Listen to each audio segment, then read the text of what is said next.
¿Qué tal, gente de YouTube? Estamos aquí. Bueno, seguidme en Twitch y hoy vamos a seguir con Guerra y Paz, la mejor telenovela rusa. Y recordad que tenéis, oh, madre mía, que tenéis en el canal de YouTube todos los directos pasados, todos los episodios pasados.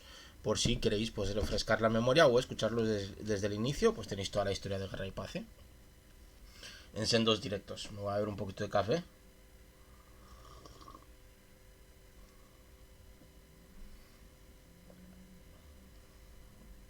¿Todo correcto? Pues le damos o qué. Vamos a ver qué nos cuentan. Está maravillosa. La verdad es que es una pasada, ¿no? La novela. Vamos allá.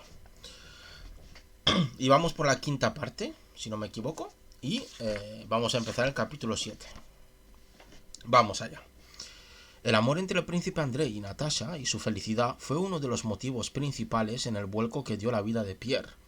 No sentía envidia ni celos. Se alegraba de la dicha de Natasha y de su amigo, pero después de esto su vida se quebrantó.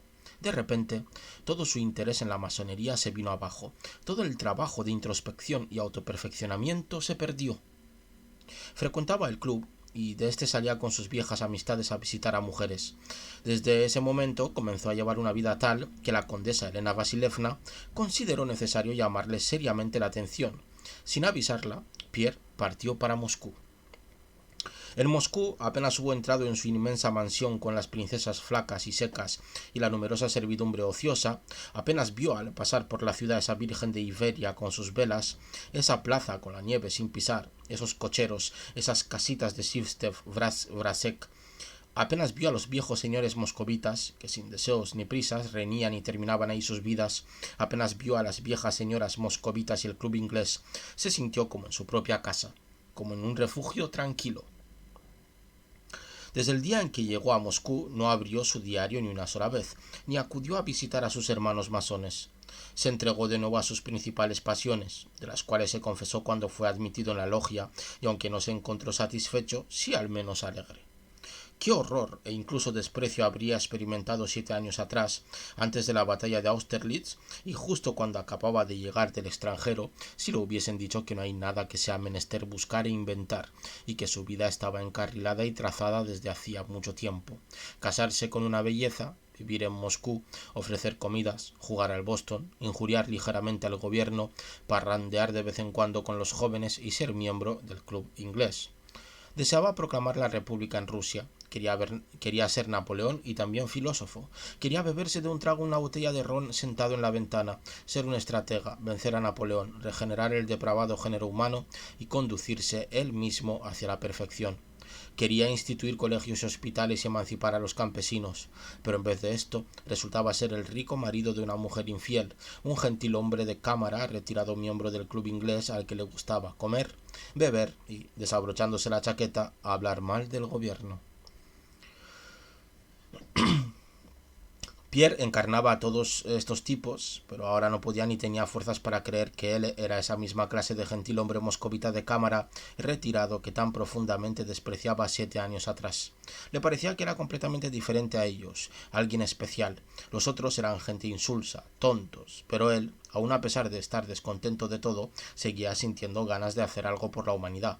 Le hubiera resultado muy doloroso pensar que seguramente todos los gentilhombres de cámara retirados actuaban de igual modo, buscaban algo nuevo y deseaban encontrar su camino en la vida, e igual que él, por la fuerza de las circunstancias, de la sociedad o de la raza, por esa fuerza espontánea que obliga a las simientes de las patatas a estirarse hasta la ventana, llegaban a Moscú y al club inglés, donde censuraban al gobierno y al resto de los gentilhombres de cámara retirados. Pierre seguía pensando que él era distinto, que no se podía quedar en esa categoría, que aquello era un compás de espera en el que entraban miles de personas con la dentadura completa y todo el cabello y salían del club inglés de Moscú desdentados y calvos, y que muy pronto empezaría a actuar. En este enfoque de la vida, su amigo André y él eran contrarios hasta la extrañeza. Pierre siempre habría querido hacer algo. Consideraba que la vida sin un fin razonable, sin lucha y sin actividad, no era vida. Nunca había sabido hacer lo que hubiera deseado. Simplemente vivía sin hacer mal alguno a nadie y complaciendo a muchos. Por el contrario, el príncipe Andrei desde muy joven consideraba que su vida estaba acabada y decía que sus únicos deseos y objetivos consistían en llegar a vivir el resto de sus días sin causar mal a nadie y sin estorbar a sus más íntimos. Y en lugar de ello, sin saber por qué, se entregaba con tesón en cada asunto, atrayendo a los demás a la actividad en cuestión. Pasado un año, Pierre se convirtió en un auténtico moscovita. Se acostumbró a vivir en Moscú, donde comenzó a hallar calma y cordialidad, como si fuese un viejo traje usado del que nunca hay una razón para desprenderse, por muy gastado que esté. Por muy extraña que le resultase la casa de su esposa, por muy desagradable que fuera la constante cercanía de Hélène, quizá era esa misma irritación hacia ella la que todavía le contenía y apoyaba. Cuando a finales de abril Hélène marchó a Wilno, a donde se trasladaba la corte, Pierre se sintió horriblemente apenado y, sobre todo, confundido. Se sumió, con una diferencia de 7 años de edad y experiencia, prácticamente en aquel mismo estado en que se hallaba en San Petersburgo. En su fuero interno se elevó con la fuerza de antaño la conciencia del amor hacia el bien y la justicia, el orden y la felicidad. Adaptando su propia vida ajena a esa percepción, se quedó perplejo ante la inconsistencia de la vida, tratando de cerrar los ojos ante toda la difusa confusión que se le mostraba, mas no pudo. ¿Qué era lo que se estaba fraguando en el mundo? Pensaba constantemente, urdiendo en su interior un ideal de justicia, orden, felicidad y racionalidad. Odio y desprecio a esa mujer. Estoy atado a ella por siempre como un presidiario, con una cadena de la que cuelga el peso del honor y el nombre. Estoy atado a ella y ella está atada a mí.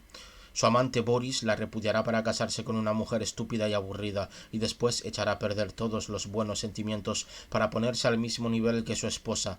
Ella es rica y él es pobre. El viejo Volkonsky ama a su hija y por ello la atormenta. Ella ama el bien y por eso es desgraciada, como las piedras. Speransky era una persona sensata y capaz. Le destierran a Siberia. El zar era amigo de Napoleón y ahora nos ordena maldecirle. Los masones hacen juramento al amor y la misericordia, pero no pagan las cuotas para los pobres y enfrentan a Astrea contra los buscadores del maná. Se pegan por conseguir el delantal de la logia escocesa, y yo no comprendo todo este embrollo. Veo que el nudo está muy enredado y enmarañado, y no sé cómo desliarlo. Es más, solo sé que no se debe deshacer. En este estado, a Pierre le gustaba sobremanera comprar periódicos y leer las noticias de la crónica política. Lord Pitt habla del pan sin pensar en él. ¿Para qué habla Bonaparte de la amistad? Todos mienten sin saber por qué, pero tengo que meterme en algún sitio, pensaba Pierre. Experimentaba la desgracia de muchas personas, especialmente los rusos, que tienen la capacidad de ver y creer en la posibilidad del bien y la verdad, y de advertir con demasiada claridad la mentira y el mal de la vida. Por eso, se desprendió de la salvación intelectual de esa tortura, los asuntos y el trabajo. A sus ojos el trabajo en cualquiera de sus ámbitos se unía al mal y al engaño. Si trataba de comportarse como un filántropo y veterano liberal, la mentira y el mal pronto le apartaban de sus intenciones. Al mismo tiempo, una profesión, una ocupación, era algo necesario para Pierre, como son doblemente necesarios para cada hombre. Por una parte, a decir verdad, la persona que utiliza los bienes de la sociedad debe él mismo trabajar para devolver a la sociedad lo que ha obtenido de ella. Por otra, la especialidad personal es necesaria, porque quien no esté activo observará toda la confusión de la vida y enloquecerá o morirá al contemplarla. Como la cobertura bajo el fuego enemigo, tal y como contaba Pierre el príncipe Andrei. Había quien hacía cestitas de mimbre, quien construía, quien ponía vallas a las casas, quien reparaba las botas. Era demasiado horrible estar bajo las balas para no hacer nada. Era demasiado horrible estar bajo la vida para no hacer nada. Y Pierre necesitaba hacer algo. Y lo hizo. Manteniendo vivo únicamente de la masonería el misticismo, leía y leía libros de autores místicos. Descansaba de la lectura y las ideas entregándose a la charlatanería en los salones y en el club. Después de comer y hacia la noche, bebía bastante. Para Pierre, la necesidad de beber vino residía de nuevo en la coincidencia de dos motivos antagónicos que confluían en uno. Beber vino comenzó a ser para él una necesidad física cada vez más acuciante. Sin darse cuenta, se bebía de un trago los vasos de Halitox Margot, su vino preferido, y se sentía bien, a pesar de que los médicos le habían advertido que debido a su corpulencia el alcohol le era perjudicial. Al mismo tiempo, solamente cuando se bebía un par de botellas, percibía que el terrible y complicado nudo de la vida no era tan pavoroso. Ya fuera charlando, atendiendo a conversaciones o leyendo después de comer y cenar, ese nudo en cualquiera de sus aspectos centellaba incesantemente en su imaginación, y se decía a sí mismo: no es nada, lo desharé, tengo preparada una explicación, pero ahora no tengo tiempo. Después pensaré en ello. Está todo claro. Y ese después no llegaba nunca. Y Pierre temía más que nunca la soledad. Se salvaba de la vida con el vino, la compañía y la lectura. A veces pensaba en lo que le contaba el príncipe Andrei de los soldados, afanosamente ocupados bajo las balas, y toda la gente le parecía ser como esos soldados poniéndose a cubierto de la vida. Había quien lo hacía a través de la ambición, quien con el juego, quien escribiendo leyes, quien con las mujeres, quien con juguetes como los caballos y la caza. Lo importante es no verla, no ver esa horrible vida, pensaba Pierre. Madre mía. Empiece, wow. Lo importante es no verla, señores y señoras. Damas y caballeros, lo importante no es ver esa horrible vida. Wow, madre mía. Hemos empezado muy bien, Buah. Así era Pierre en el secreto de su alma, de cuyos sentimientos no hablaba nadie, y de los que nadie sospechaba. Pero para todos los demás, en particular para la sociedad moscovita, desde las viejas hasta los niños, Pierre era recibido como el amigo al que se espera desde largo tiempo y para el que siempre hay un sitio reservado. Para ellos, Pierre era el más simpático, bueno, inteligente, alegre y generoso de todos los hombres extravagantes, un señor ruso a la antigua, desenvuelto y cordial. Su monedero siempre estaba vacío porque lo abría a todo el mundo. Si no hubiera sido por las buenas personas que, aprovechando su posición financiera, se dirigían a él sonriendo como a un niño, poniéndolo a su cargo en cuanto a las finanzas se refiere, hacía tiempo que se hubiera convertido en un indigente. Donaciones, cuadros de poco valor, estatuas, sociedades benéficas, colegios, iglesias, libros, no negaba nada. Y si no hubiera sido por dos amigos a los que había prestado mucho dinero y que se ocupaban de él, lo habría regalado todo. En el club no había comidas ni veladas que no contasen con su presencia. Todos le rodeaban y enredaban con discusiones, charlas y chistes en cuanto ocupaba su sitio en el diván tras beberse 2 botellas de Margot. Donde había una riña, reconciliaba a las partes con una sonrisa bondadosa y un chiste oportuno. Acudía a todos los bailes, y si faltaban caballeros, se ofrecía como pareja de baile. Divertía e inquietaba a las viejecitas y con las señoritas jóvenes se mostraba sabiamente amable. No había nadie que contara las historias con tanta gracia y que escribiera mejor los álbumes. En los concursos de pies forzados, con V.L. Pushkin y Pei Kutuzov, componía sus versos antes que ellos y resultaban siempre más divertidos. Es una maravilla, no tiene sexo, comentaban sobre las damas jóvenes. Las logias masonas resultaban aburridas e indolentes cuando Pierre no acudía a ellas. Solamente en la más secreta profundidad de su alma, Pierre se decía a sí mismo, dando explicaciones a su desenfrenada vida, que no se había convertido en lo que era porque la naturaleza le hubiese arrastrado a ello, sino porque estaba desgraciadamente enamorado de Natasha y reprimía ese amor. Uf, madre mía, pobre Pierre. A palos se está llevando. Pierre llevó una vida muy animada en Moscú en el invierno de 1810 a 1811. Al igual que en San Petersburgo, conocía a todo el mundo y frecuentaba los más diversos salones de la sociedad moscovita, divirtiéndose en todos ellos. Visitaba a los ancianos y a las ancianas, quienes le tenían en alta estima. En los bailes de la alta sociedad se forjó una opinión de personaje estrafalario, muy inteligente y distraído, pero divertido. Junto con sus antiguos camaradas, salía de parranda y excursión por Moscú con músicos, cíngaros y demás francachela. Entre sus amigos se contaban Dolokhov, con el que de nuevo había reanudado su amistad, y su cuñado Anatol Kuragin. Está aquí el puto Dolokhov, Me cago en su puta madre. Hay que matarlo ya. Y aquí acaba el capítulo 7.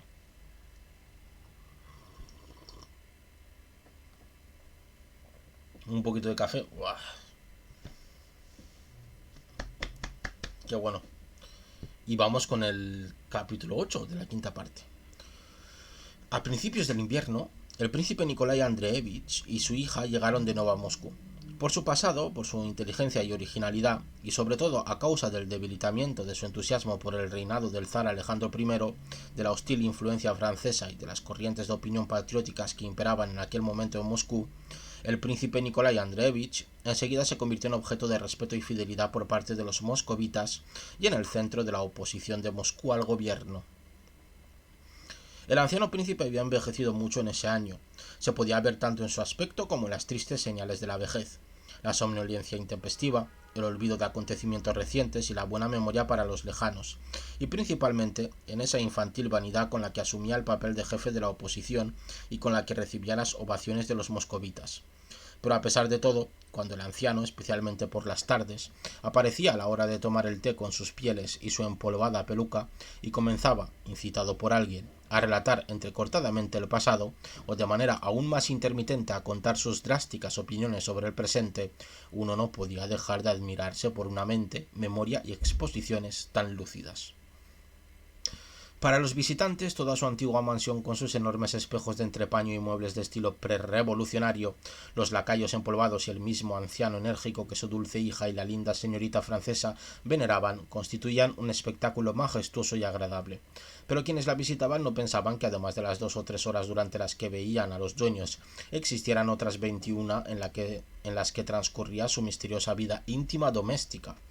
Y esa vida doméstica se había tornado tan dura para la princesa María que ya no se ocultaba a sí misma el peso de su situación y rogaba a Dios que la ayudara. Si su padre la hubiera obligado a hacer reverencias todas las noches, si la hubiera pegado, forzado a arrastrar haces de leña e ir a por agua, no hubiera pensado que su situación era difícil, pero aquel afectuoso torturador, el más cruel de todos, pues por amarla se martirizaba a sí mismo y a su hija, intencionadamente y con la astucia de la maldad sabía ponerla en la tesitura de elegir entre dos opciones insoportables. Vamos, que le hacía bullying psicológico, ¿no? ¿Cómo se llama esto? Sí, ¿no? Algo así. Maltrato psicológico, perdón. Él era consciente de que la principal preocupación de su hija consistía en que su hermano Andrei recibiese el consentimiento para contraer matrimonio. Además, la fecha de su llegada se aproximaba, por lo que dirigía todos sus ataques a ese espinoso punto con la perspicacia propia del amor-odio. Cuando en un primer instante le vino a la cabeza la idea o burla de que si Andrei se casaba, él se casaría con Bourrienne y se dio cuenta de lo dolorosamente que golpearía a la princesa María, la idea le agradó. Es un hijo de puta este tío, ¿eh? Y en los últimos tiempos, así le parecía a la princesa María, mostraba con especial obstinación su cariño por Mademoiselle Bourrienne, manifestando a su hija su descontento de esta manera. Un día, la princesa María vio en Moscú, le pareció que su padre obraba así en su presencia a propósito, como el viejo príncipe besaba la mano de Mademoiselle Bourrienne. La princesa María montó en cólera y salió de la habitación. Al cabo de unos minutos, la señorita Bourrienne entró en su habitación y propuso que fueran juntas a ver al anciano príncipe. Al ver a Mademoiselle Bourrienne, la princesa contuvo sus lágrimas, se puso en pie de un salto y, sin recordar ella misma con qué palabras, le espetó a la francesa que saliese de su habitación. Al día siguiente, la Vrúška, el lacayo, que no había servido el café a tiempo a la francesa, fue llamado aparte y se le exigió que fuera deportado a Siberia. ¡Hola! ¡Madre mía! Solo por no servir el café, pero hombre.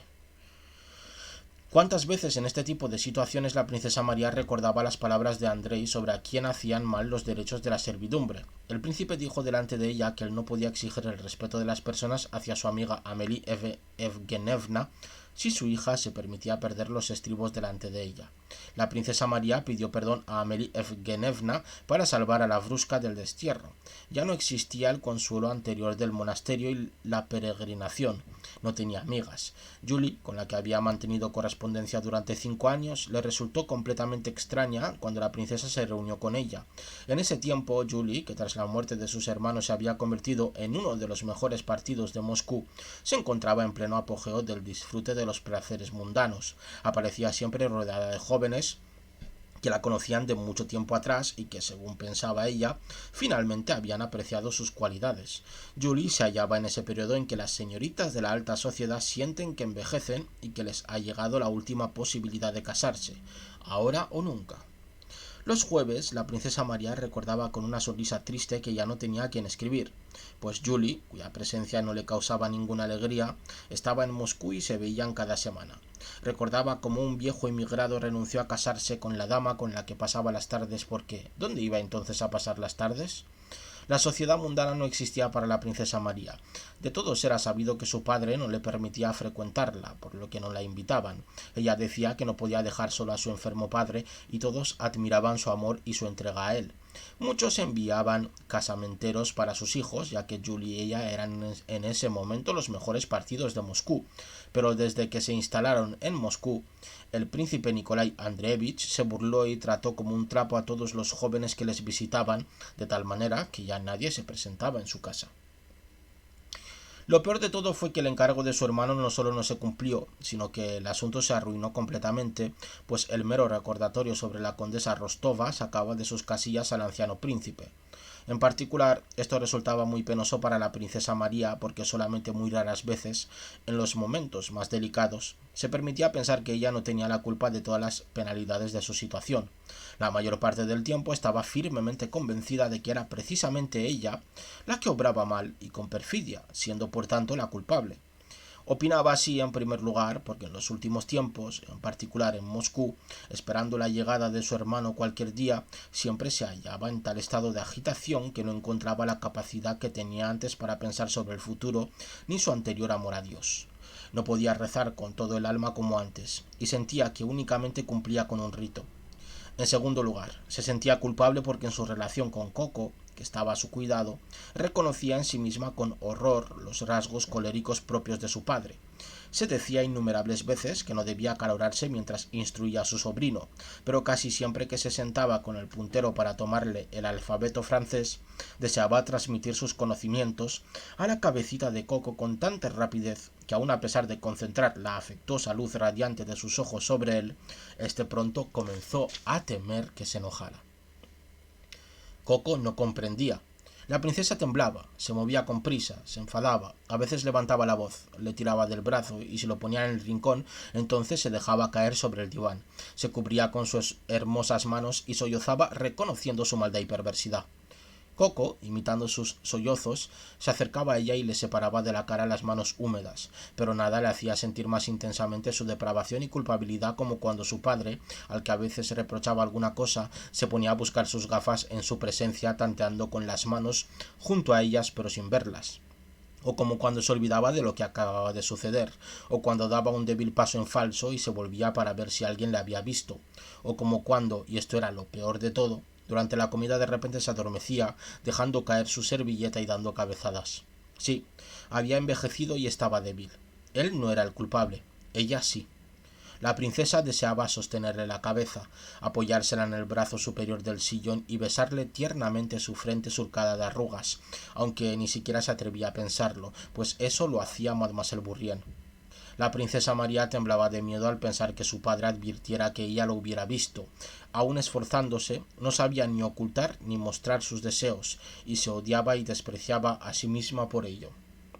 Y aquí acaba el capítulo 8. Esta muchacha está viviendo realmente pues un infierno ella misma, ¿no? Porque vemos cómo se culpabiliza de todo, madre mía.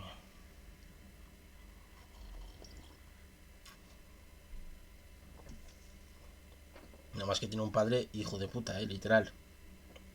Pero vamos, sin ningún tipo de miramientos lo digo, Vamos con el capítulo 9. En 1811 vivía en Moscú Metivier, un médico francés que rápidamente había adquirido celebridad.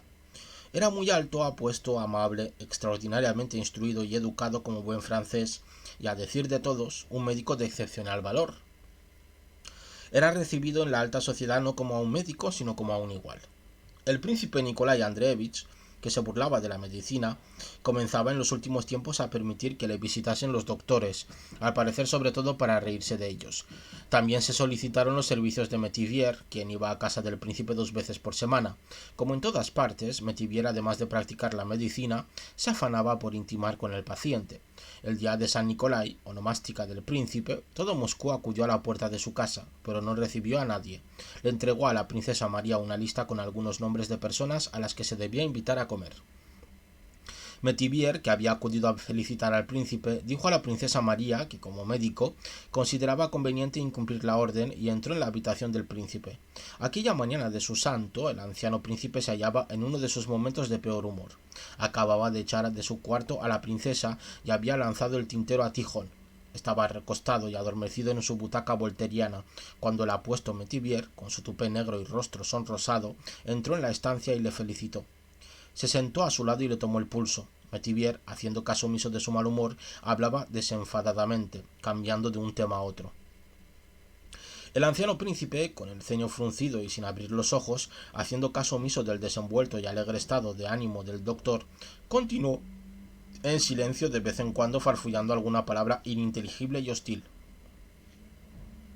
Metivier comentaba respetuosamente su pesar por las últimas noticias acerca de los fracasos de Napoleón en España y lamentó que el emperador se dejara arrastrar por la ambición. El príncipe permanecía callado. Metivier se refirió a las desventajas del sistema continental, pero el príncipe continuaba callado. Metivier empezó a hablar de las últimas noticias sobre la introducción del nuevo Código Civil redactado por Speransky.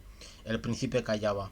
Sonriendo, Metivier comenzó a hablar solemnemente de Oriente y del rumbo hacia esa dirección que la política francesa debía tomar junto con la rusa, que la idea de hacer del mar Mediterráneo un lago francés. El príncipe no aguantó más y comenzó a hablar de su tema preferido. El significado de Oriente para Rusia y el enfoque de Catalina la Grande y el príncipe Potemkin sobre el Mar Negro. Charlaba mucho y de buena gana, mirando de vez en cuando a Metivier. Según usted, príncipe, dijo Metivier, los intereses de ambos imperios residen en la unión y en la paz. El príncipe cesó repentinamente de hablar y con las cejas casi cubriéndole los ojos lanzó una mirada pérfida al médico. «Ah, me está usted obligando a hablar. Necesita que yo hable», gritó de repente el príncipe. «Fuera de aquí, espía, fuera». Fuera de sí, se levantó del sillón. El ingenioso Metivier no encontró otra cosa mejor que hacer que salir apresuradamente de la habitación con una sonrisa y decirle a la princesa María, quien iba corriendo a su encuentro, que su padre no se encontraba del todo bien. «La bilis se le ha subido a la cabeza. No se preocupe, volveré mañana». Y llevándose un dedo a los labios, salió de la casa oyendo el ruido de las zapatillas del príncipe que se acercaba al salón. Toda la fuerza de su genio se abatió sobre la princesa María, pues la culpó de permitir la entrada de un espía a su habitación. Con ella no podía tener ni un instante de tranquilidad, ni morir en paz, decía. «Tenemos que separarnos, ya lo sabe», fueron las palabras que le dedicó a su hija, y como temiendo que ella no supiese hallar consuelo de algún modo, volvió hacia ella, y tratando de adoptar un aire calmado, añadió: «Y no pienses que esto te lo he dicho en un momento de acaloramiento. Estoy tranquilo y ya lo he meditado. Así será». Pero no se contuvo, y con la misma maldad que solo puede haber en una persona que ama, apretó los puños y evidentemente también sufriendo gritó: «Y a ver si se casa contigo algún imbécil. Pero si no la dejas». Dio un portazo, llamó a Mademoiselle Bourrienne y acostado escuchó su lectura de Amélie de Mansfeld, tosiendo de vez en cuando. Desde ese día se extendió por Moscú el rumor, creíble o no, de que Metivier era un espía de Napoleón. A las 2 de la tarde acudieron a la comida los 6 elegidos. El príncipe Nikolai Andreevich salió a su encuentro majestuosamente afable y calmado, como siempre. Llevaba puesta su peluca, iba empolvado y vestía su caftán con las medallas. Los invitados eran el conocido conde Rostopchín, vaya nombre, el príncipe Lopujin y su sobrino, el general Chatrov, antiguo compañero de armas del príncipe, y entre los jóvenes Pierre y Boris Drubetskoy. Este último, que era ayudante de una personalidad importante y capitán de la guardia, ocupaba un puesto destacado en San Petersburgo. Había llegado de permiso a Moscú unos días atrás y cuando fue presentado al príncipe Nikolai Andreevich, supo comportarse ante él de una manera tan sensata, respetuosa, independiente y patriótica que el príncipe hizo una excepción a su favor, puesto que él no recibía en su casa a jóvenes solteros. La casa del príncipe no era lo que suele llamarse la sociedad, pues no se hablaba de él en la ciudad, pero era un círculo tan pequeño que ser recibido en él resultaba de lo más halagador. Así lo había comprendido Boris una semana antes, cuando en su presencia el general gobernador dijo a Rostopchín que esperaba verle en su casa el día de San Nicolai. Este contestó que no podía. «Ese día voy siempre a rendir pleitesía a las reliquias del príncipe Nikolai Andreevich». «Ah, sí», había respondido el general. El tono de la comida fue serio, pero la conversación no cesó. El tono de la conversación era tal que los invitados informaban al príncipe Nikolai Andreevich de todas las tonterías y contrariedades que se decían de él en las altas instancias del gobierno, como si del Tribunal Supremo se tratase. El príncipe parecía tomar en consideración todo lo que decían. Todo esto se exponía con especial objetividad. Todos hablaban con epicidad caduca de hechos notorios, guardándose de emitir su opinión cuando el asunto podía concernir a la persona del zar. Únicamente Pierre transgredía el tono cuando al tratar de extraer conclusiones se pasaba del límite, pero siempre era detenido a tiempo. Parecía que todos estaban esperando a que Rostopchín comenzase a hablar, y cuando lo hizo, todos se giraron hacia él, pero reservó su golpe para después de la comida. El Consejo Estatal y el Ministerio de la Religión, ojalá hubiesen inventado el suyo propio, gritó el príncipe Nikolai Andreevich, son unos traidores. Poder soberano. Ya hay un poder absoluto, el mismo que ordena que se hagan estos cambios, dijo el príncipe. Cuando menos habría que arrear con un látigo a los ministros, dijo Rostopchín, en gran parte para motivar la discusión. La responsabilidad. Han oído la llamada, pero no saben de dónde. ¿Quién nombra a los ministros? El zar. Él es quien los releva, los lisonjea y los destierra a Siberia. Él es quien no anuncia al pueblo que tiene unos ministros que pueden cobrar impuestos hasta la extenuación y por ello ser culpables. La moda francesa y nada más. ¿Cómo puede ser considerado una moda el que las señoritas se exhiban casi desnudas como un anuncio de los baños públicos? Haga frío o sea indecoroso, se desnudan, como ahora, porque la autoridad debiera recortar sus poderes. ¿Qué es eso de inscribir en las monedas el mapa de Rusia y no la cara del zar? Rusia y el zar son uno cuando el zar desea sentirse plenamente zar. Madre mía, el cuñadismo aquí, wow. ¿Ha leído usted, príncipe, la nota de Karazmín acerca de la vieja y nueva Rusia? Preguntó Pierre. Habla de... Es un joven muy inteligente. Desearía conocerle. Tras el asado se sirvió el champán. Todos se pusieron en pie y felicitaron al viejo príncipe. La princesa María también se acercó para felicitarle. Él le puso la mejilla, pero la miraba de modo que quedara patente que no había olvidado el choque de la mañana. Toda la cólera del príncipe permanecía con la misma intensidad. La conversación cesó por un instante. El viejo general y senador, que no podía contener más su silencio, deseó hablar. Permítanme que les hable de los últimos sucesos en la revista de San Petersburgo. Sí, adelante. El nuevo embajador francés, después de Caulaincourt vino Lauriston, fue recibido en audiencia por el zar. Su Majestad le llamó la atención sobre la división de granaderos, que marchaba en desfile solemne, y al parecer dijo que en Francia no prestaban atención a esas bagatelas. Dicen que en la siguiente revista el zar no tuvo la bondad de dirigirse a él ni siquiera una vez, dijo el general, al parecer conteniendo su opinión y limitándose a relatar el suceso. ¿Ya han leído la nota enviada a las Cortes Europeas defendiendo los derechos del duque de Oldenburgo? Preguntó Rostopchín, con el enfado propio de una persona que ve cómo se hacen mal las cosas a las que uno se dedicaba antes. En primer lugar, está pésimamente redactada. Teniendo 500.000 soldados, podía y debía haber sido redactada más audazmente. Sí, con 500.000 soldados no sería difícil tener buen estilo. Pierre se percató de que aquellos ancianos nunca traspasaban con sus opiniones el límite que podía atañer al zar, es decir, que eran unos cobardes. Rostopchín se contenía añadiendo y repitiendo frases de Pierre. Yo pregunto cuáles son las leyes que podemos redactar para nuestro país. ¿Qué justicia podemos exigir después de que Napoleón haya obrado con Europa como un pirata en un barco abordado? No habrá guerra, interrumpió brusca y sentenciosamente el príncipe. No la habrá porque no tenemos gente. Kutuzov está viejo. No comprendo lo que hizo en Rushuk. ¿Y qué, príncipe? ¿Cómo lleva su posición? Se volvió a Rostopchín, quien hacía unos días había visitado en Ter al príncipe de Oldenburgo. El príncipe Nikolai Andreevich cambió intencionadamente el tema de la conversación. En los últimos tiempos no podía hablar de Bonaparte porque pensaba constantemente en él. Comenzaba a no comprender en esa persona muchos de sus actos. Tras casarse el año anterior con la hija del emperador austríaco, el viejo príncipe no podía despreciarlo aún más, ni tampoco creer en su poder. No lo entendía y se perdía en conjeturas, y cuando se hablaba de Bonaparte, se turbaba.